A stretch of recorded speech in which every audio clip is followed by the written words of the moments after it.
I'm a Rotten Tomatoes critic. I'm so pissed off with Hollywood, Rotten Tomatoes, and all this other shit right now, okay? Yes, I know my hair's a mess. I don't give a shit. I'm not here to talk about hair. I'm here to talk about Alita Battle Angel, Hollywood, Rotten Tomatoes, and a lot of other bullshit, alright? I'm not going to do a review on Alita Battle Angel, because quite frankly, it's way too late. I saw it this Monday, and the movie's been out for a long time already, so you will hear parts of my thoughts in this. But yeah, anyway, so if you go to Rotten Tomatoes, right, and you look at the critic score, it's like 59%, right? Which is just bullshit. And if you look at the audience score, it is 94%, an overwhelmingly positive audience score. Now, if we track record Rotten Tomatoes and we go to the last Star Wars The Last Jedi, what is it now? 45% audience score, 91% critic score. And with Captain Marvel, 21% of people want to see that. And as soon as that bad news hits, Rotten Tomatoes conveniently gets rid of the ability to say whether or not you have interest in watching a movie on their website. Just a little coincidence there. But I'm just so pissed off with Hollywood and with Rotten Tomatoes. Mostly Rotten Tomatoes, like, these critics are so far up their own ass. It's just so annoying. Like, they bash this movie so much, and it's almost like they don't understand it. It's almost like they don't get how great it is. Like for example, right? Critics will talk about how it's only action and special effects, and that is it. Which is just the furthest thing from the truth. Yes, the action drives the story, but that's what I love about it. The story and the action are so well interwoven into how the plot progresses and into the character development of Alita that it's just brilliant. I love that the action isn't substanceless, that it actually goes into the character of Alita, and it's part of it. It's part of her character development, and I love that so much. But critics with like zero brain are like, oh, it's just action and special effects, and that's it. And I can guarantee you, when Captain Marvel comes out, it's gonna have a high Rotten Tomatoes score, and it's gonna be like, Captain Marvel is so great because our Marvel movies are great, and they have great special effects, and Whereas this movie is amazing special effects, great story, amazing characters, especially Alita and the Doctor, who you could just relate to and you just love, and they're awesome. And then Captain Marvel's gonna be Brie Larson parading around doing her weird-ass Super Saiyan bullshit. You tell me. I don't know. What I want to do for you guys now, though, is read some of the little blips from the critic reviews on Rotten Tomatoes, which is obviously not the full reviews. They just put it on Rotten Tomatoes from other websites, but I'm going to read some to you and just let you hear the stupidity, alright? The one that really got to me the most, by Bob Grimm. The roller derby crap ruins the movie. Now, if you don't know what he's talking about, Motorball, one of the central things in the movie and the manga. I'm sorry, how can you get pissed off about them putting this in the movie when it is one of the central things of the original manga? It's like, if you're gonna be faithful, which they are apparently, extremely faithful to the manga and the OVA, it has to be in there, it has to be a central point. Now, number one, I don't understand why he hates this. Is it because it's fun? Is that why? That's all I can think, because not only is it visually stunning, not only is the action neck break speed, and you can keep up with it at the same time, which is rare in Hollywood these days. And not only that, the Motorball stuff, it is one of the central plot points of Alita, or rather her character development, and just how it moves the story along, which I love. They turn this thing that could have been soulless and just action into something that moves the plot along, that is a central part of Alita and her character development, and reveals a lot about the world at the same time. The fact that there's even something called Motorball, in which people can get ripped to shreds and shit, just tells you the characteristics of Iron City. But this guy just thinks it's roller derby crap that ruins the movie, when in fact it tells you so much about the world of the movie. It reveals a lot about Alita's character. It reveals a lot about the villain's character. And it becomes one of the one of the motorable sequences becomes one of the central parts of the movie in terms of moving the plot to an emotional point. But apparently, it's just roller derby crap that ruins the movie. I've talked about that long enough. Let's go on to someone else.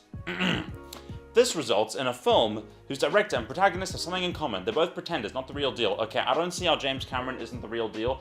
I would just love to know that.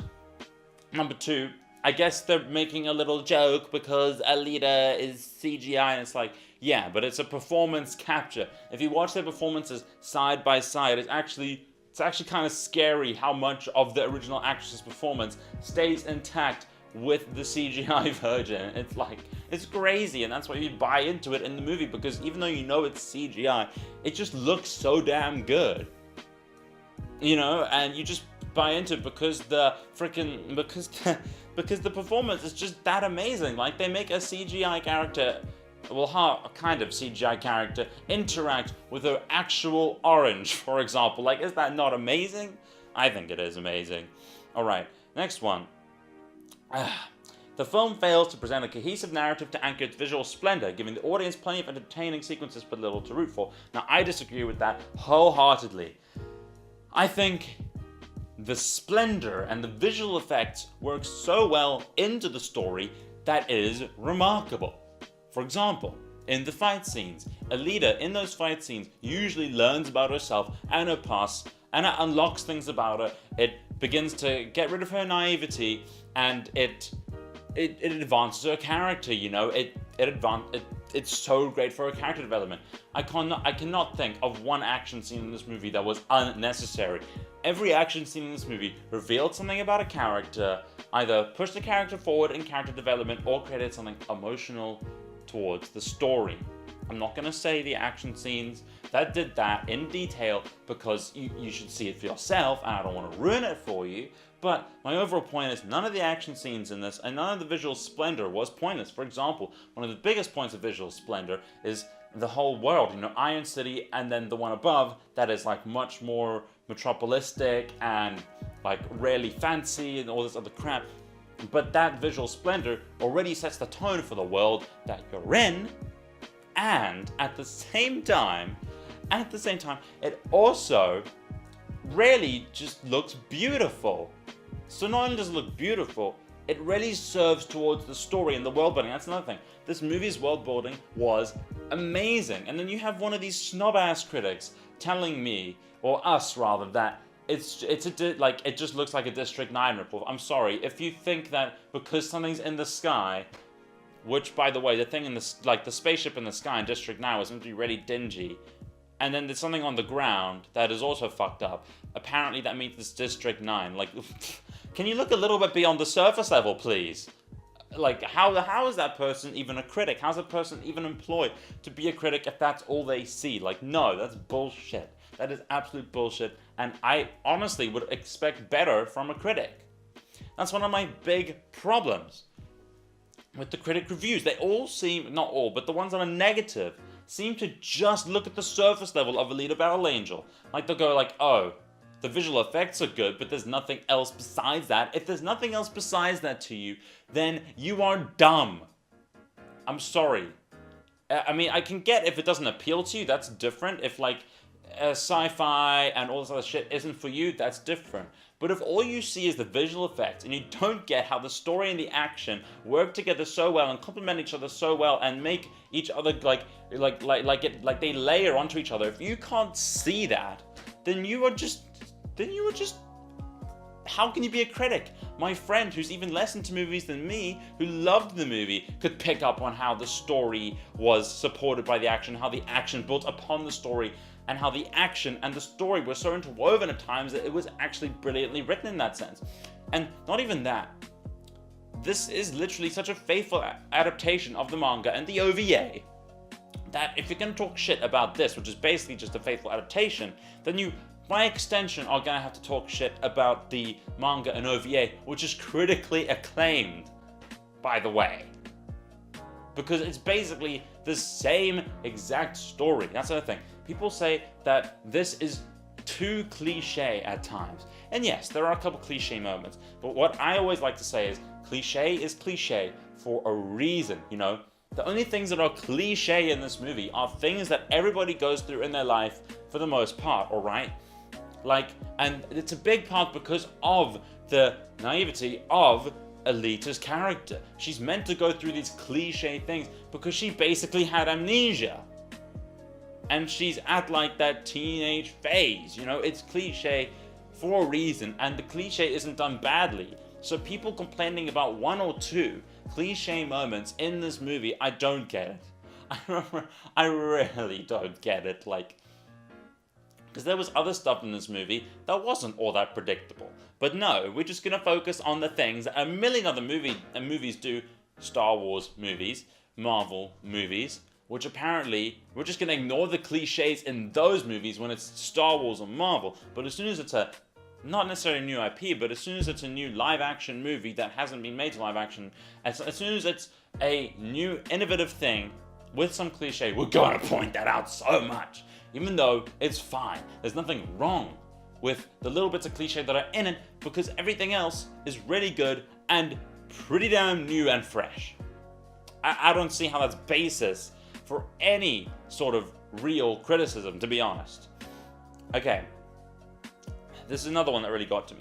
Listless, futuristic mumbo-jumbo without a single interesting character, boarding to a conclusion that's really just a setup for the next film. Yes, that is one little problem with it. The ending is basically sequel bait, which, when it happened, I was like, oh, what? And then, after like 30 seconds, I was like, you know what? This movie was so good, I don't care about that little bit. I love this movie, I want to see a second one. And that sequel bait, if when both movies are out, I can just pop in the first one, finish it with how the first one ended, and then the second one is like a reverse shot, and then it starts right from where the first one left off. I can deal with that. I really could deal with that. I'm sorry. Like, it's the same as Star Wars Episode 7. Star Wars Episode 7 was a massive cliffhanger, you know, but I think Alita 2 will probably do better at continuing its story than Episode 8 did. Anyway, like World War I, this film was a dreadful idea. Yeah, shut up. Like, seriously, shut up. Now, here we go. Here's a good one. Alita Battle Angel is a much more sophisticated film than you might think. The visual spectacle and action-oriented excitement alone are worth the price of admission. I agree with that.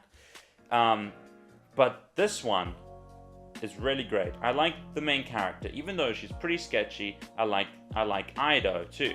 I think these characters are strong enough to keep the series going. But I'd like to see an Alita movie that is better able to stand on its own. Now that I can agree with. See. Positive reviews with proper criticism. That one was a positive review with some proper criticism. See, now that I can get. But there are so many of these critic reviews that are just up their own asses. And that is what I have to say. That is what makes my blood boil the most. I'm not seeing actual criticism from these critics. I'm seeing like little snobbish comments like, oh, we've seen dystopian future before. Yeah, that's because it's a genre, you dumbass. It's a genre. Genres are genres. You're gonna see other versions of it, you know what I mean? And like, hating on the visual effects, when you're just gonna jizz over Captain Marvel for its visual effects, I bet, they're gonna be like, oh my gosh, the action is so great, watch this movie. These critics, like, seriously, it's like they're so snobbish that it actually makes me angry, because they're not giving any actual valid criticism of the film. They're just saying them as snobbish bullshit that sounds like criticism to someone who, like, it just reads and like, oh, these critics, they're so much smarter than me. But you know what? No. As someone who has been watching stories, reading stories, playing stories, by that I mean games, like ever since I can remember, I like to think I can pick up on good nuances. I'm not trying to say like, oh, I'm so good at this shit or anything. Like, I just think that I can pick up on that stuff. And when critics don't pick up on that shit, it just annoys me. Like, they'll talk about how this movie has little to no character development, and I'm like, are you dumb? It's staring you right in the face. The character development is right there, but you just don't see it because you're so dense. But apparently, dumbass critics who somehow get paid to say these stupid things and not understand filmmaking at its most basic level can't see some of the most obvious character development I've ever seen in a long, like, it's obvious. It's good character development, but it's obvious. And it's And I love the character development in this, but it's so obvious. And the fact that critics are saying that this movie doesn't have character development is just bullshit. It's like, yes, it does. Number one, how Ido begins to be more free with Alita is one prime example. How Alita... Okay, maybe I shouldn't go there. That's going to be a bit too spoilery. Yeah, I'm not going to go there. But you get my point. These critics... I can't respect them. I really can't. The critics I can respect are people like Chris Stuckman and Jeremy Jahns. Now, Chris Stuckman gave this movie a B, I think. I would have given it an A- myself, but you know what? That's fine. It's his opinion. It's a positive review, and I think this movie deserves a positive review. It really does, okay? I also respect Jeremy Jahns. You know, a lot of these YouTube reviewers, these YouTube critics, a lot of them, from what I can see by reading the full articles of the things that I actually like bashed on, like I went and read some of the full articles, it seems like Chris Stuckman and Jeremy Jahns, for example, YouTube critics who are looked down upon, are more in touch with audiences and just generally are smarter than those snobbish article writing piece of shit critics who don't know what they're talking about, whereas Chris Stuckman and Jeremy Jahns make really good points, really good criticisms, and talk about the pros of the film, and talk about what it did right, and actually understand filmmaking, it seems, like compared to these film critics, I hasten to call them that, these film critics who don't know jack shit. And man, does it piss me off. And, you know, I just got to tip my little fedora to Chris Stuckman and Jeremy Jahns, for example, for being actual, respectable movie critics who know what the hell they're talking about, who can give an objective review, and who can look at more than just the damn surface level of a film. Because it seems like the critics can only appreciate something if it's staring them in the face and the director's going, hey, look, I made this really obvious for you. The character's saying it, so now you get it, right? Finally, like how? Chris Stuckman and Jeremy Jahns seem to be, well, you know what I'm saying. Like, movie reviewers on YouTube that are popular seem to be some of the only people who can understand the plot and the character development and shit like that, and it really drives me insane. Really drives me up a wall, guys. Anyway, that's all I have to say for this video. By the way, the music for Alita is amazing. Discord link in the description, Twitter link in the description, Twitch link in the description. I've been playing through God of War.